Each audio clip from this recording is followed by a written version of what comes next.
16. يلا روحوا تهاوشوا ويا اردوغان الحين وخلي يبدل الوثائق العثمانيه وعنزه. غزوا البحرين سنه 1783 والبحرين باد العلم والعلماء من قبل لا يغزونها الدخلاء من آل خليفه. هذه موروث الفكر القبلي المتأصل في آل خليفه من ذاك الوقت. ليش؟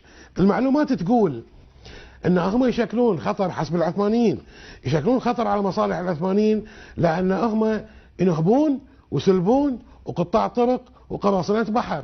ويحق لي لا قلت انا عالي الشان ما دامني من صفوة عيال وايد. ويلاني ويلاني خصيمه ميت من الذله، بين العرب قصيمه عداني معروفه ما ينجحد لله، بين العرب قصيمه عداني معروفه ما ينجحد لله، تسمع نزه في كل ميدان رجالهم فعله تسجل له، تسمع نزه في كل ميدان